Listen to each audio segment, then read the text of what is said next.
What's up everybody? Welcome back to Make It Custom. Today we are going to learn about my bead roller. This is something that a lot of you guys have been asking, so hopefully this kind of clears things up. I do plan on making a new bead roller in a future video where we make something from scratch and you guys can really see how it goes together, but a lot of people are just asking me, how did I build this one? And how can they build this one? So it's a pretty basic design. So I'm going to go over what it takes and what you need to know to build your own bead roller. What are the important things? Where do you need to, spend money, save money, that sort of thing. So let's get into it right now. So this bead roller, I built this about, I think 7 or 8 years ago. I built it by necessity. As I do all my tools, I needed a bead roller with a deeper throat, so I needed to build myself a new bead roller. I started off with the common bead roller that is the cheap one that everybody buys. I think it's like an 18-inch throat depth and they've got a 1/2-inch plate. It's just a single 1/2-inch plate with 18-inch throat depth. They're really cheap. You can buy them for I think a couple $100. That's what I started with. So my first thing I did was actually beef that one up with some C-channel. I made some floor pans for a Model A that we did. We'll put in a couple of those pictures right here. And then after that, I needed something with a deeper throat to work on my truck. I had some pans that were deeper, wouldn't fit in that earlier bead roller that I had modified. So I built this one. This one's got a 36-inch throat depth. So right in the corner here, all the way to my dies, that's 36 inches. That's pretty much as big as most of the ones that you can buy out there. And you'll notice that a lot of bead rollers, they look just like this one. They're really, really simple machines. Basically, it's just 2 shafts that are connected together by a couple of gears, and they need to be strong enough in that frame to press the bead. So what's most important is how strong this frame is. The deeper throat you get, the stronger this needs to be. So if this was only a 24-inch throat, you might not need to use as thick a plate. Or if you wanted it even bigger, you'd probably need a little bit larger frame. With this 36-inch, it does as deep as I need to go on anything I've done, so I don't think that anybody really needs anything deeper than that unless you're doing something other than cars. What's nice about a 36-inch throat depth is that you can really do a 6-foot panel depending on what kind of beads you're running. If they're just straight beads or something like that, you can flip your dies around and flip your panel around and get everything done. So this frame is 1/4-inch plate. That's what I would suggest if you're gonna build your own and it's gonna be a 36-inch throat depth. I'd say that you'd need 1/4-inch plate. I'm pretty sure I bought this plate from a scrapyard. It had a couple of little holes in it. I was, trying to save money and starting out the shop, and saving money is making money. That's what I was always taught. So the basic C frame is 1/4-inch plate on both sides. I used 2-inch wide flat bar to wrap around and box my frame. The reason I used 2-inch wide flat bar as well is to space this 2 inches apart so that the blocks that hold my shafts could be purchased at a certain size. So these blocks right here that adjust up and down, and the lower one is stationary, I didn't have to cut those. They are just pieces of flat bar that I've already bought, 3/4-inch wide, or sorry, 3/4-inch thick by 2-inch wide flat bar.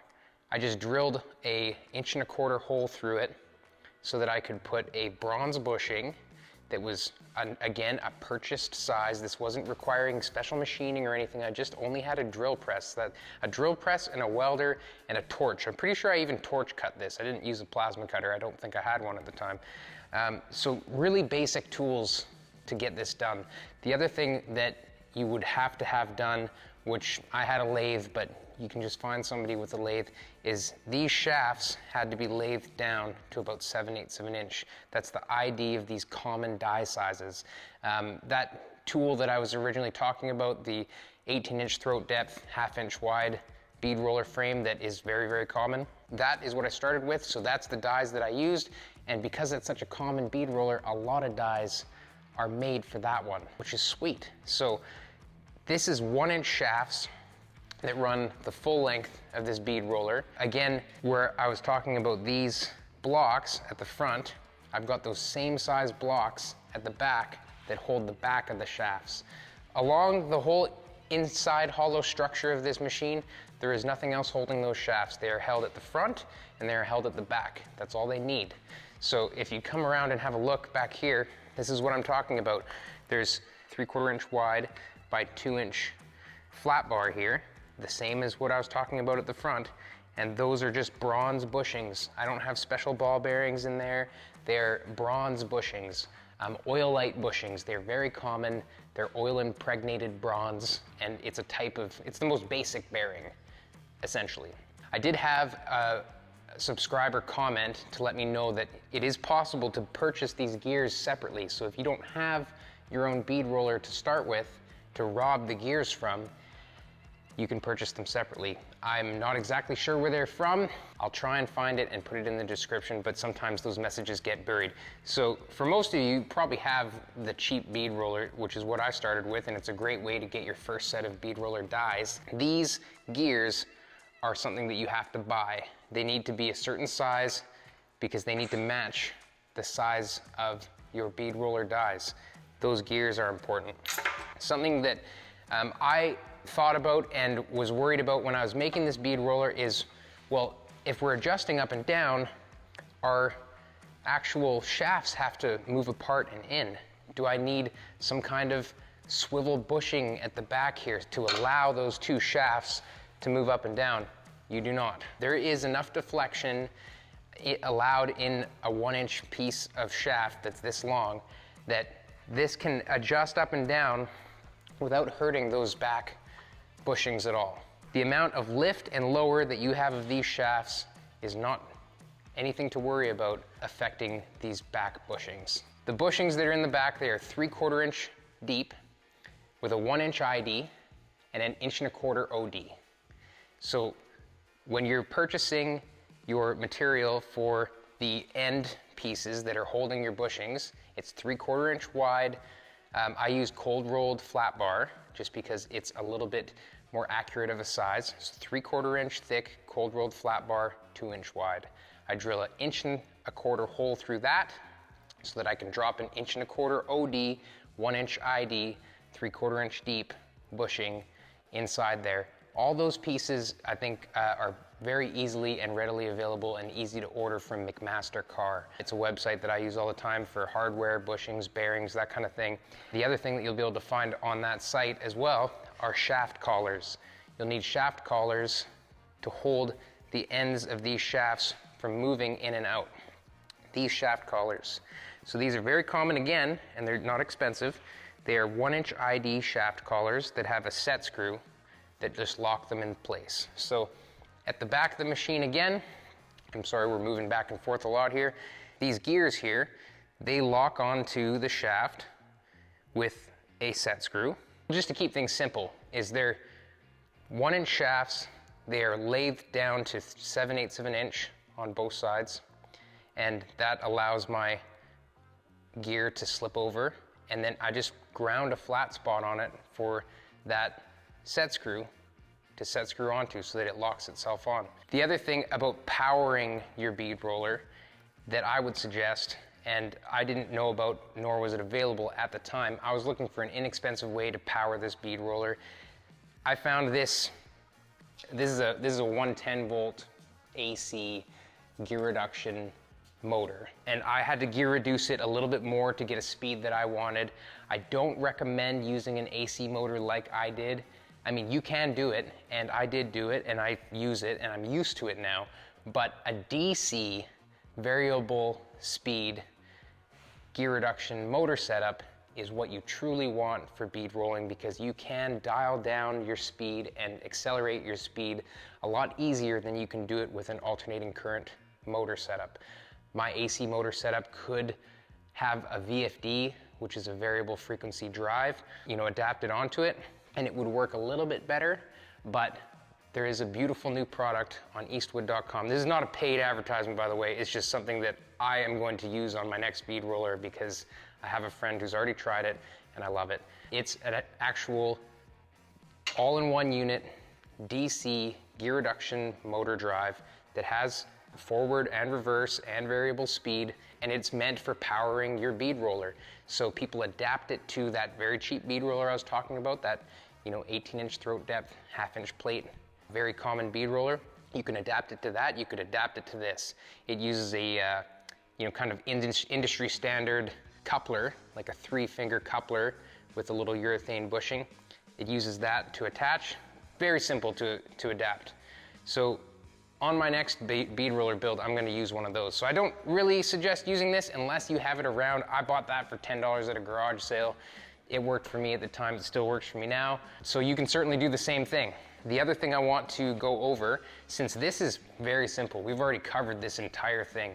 The only other thing we need to cover is this adjuster right here. If you come around to this side, Christina, you can see this is something semi-archaic that I built. What this is just a bolt that's upside down. I believe it's a button head bolt that I've just put inside of a piece of tube that I drilled out or countersunk for the button head bolt. So if I lift up, I can lift it up. If I push it down, it'll push it down. That's how simple that adjuster is. So like I said, again, the beauty of making these two plates 2 inches wide is so that all these flat bar pieces that are holding my bushings are the same width. And once again, it's the same width all the way. It can slide up and down. This is the only one of the 4 blocks that have bushings in them that is not stationary. It is adjustable. Because of that bolt and adjuster right there, I've got a plate up here that's threaded so that I can lift and lower it. And then again, you can actually see on the inside here, which is also kind of important, that it's got a bit of a track to sit in. This is almost just a stopper on the back side that keeps this block from moving in or out. There's these little stoppers here. Just again, little pieces of flat bar, nothing special. It allows it to lift and lower. So despite having to lathe down 1-inch shafts for the bead roller dies, all this can be made with a welder, a torch, and a grinder. Or, you know, maybe if you've got a buddy that has, you know, a CNC plasma, he could plasma this out for you. I hope this has answered the question. Santo, I believe, is the guy who's asked me multiple times to make this video. So Santo, this is for you. I just answered your comment again about it, saying that we're about to make this video. So here it is. This is my bead roller. It's made on the cheap, but it works very well. I can actually do 16 gauge bead rolling with this machine, no problem. It's plenty strong enough. So everything on here is 1/4-inch plate. 1/4-inch plate sides, 1/4-inch flat bar, you know, other than these bushinged blocks on the front and the back, which are 2-inch wide, 3/4-inch thick, cold rolled flat bar is what I used for those. I drilled holes in there, like I said, 1.25 inch round holes, and I bushinged them with purchased bushings, easy to find bushings that are 1.25 inch OD, 1 inch ID, 3/4 inch long. And that's basically it. So if you're a bit of a fabricator, you can make this machine. And if you've already got a bead roller, one of the cheap ones, I suggest just getting one of those anyway, because it gives you a good starter set of dies that come with that cheap bead roller, and it gets you the gears from the back. You can even use their adjuster. I thought about it, but this one's a little bit beefier than the adjuster that comes on those little bead rollers there. I hope that kind of answers everybody's questions about my bead roller. It's not the prettiest thing in the world, but it sure works well. And thank you everybody for watching Make It Custom today. Don't forget to like, click subscribe, hit notifications. Like I said, we will do another bead roller episode, but we'll build one from scratch. And at that point, if you're waiting for it, I'll probably draw this up on CAD and have a file ready for anybody to download for the side pieces, and maybe a full material list to build the same bead roller that I'll be building in a future episode. So thanks everybody again for watching. Make It Custom. Have a great day.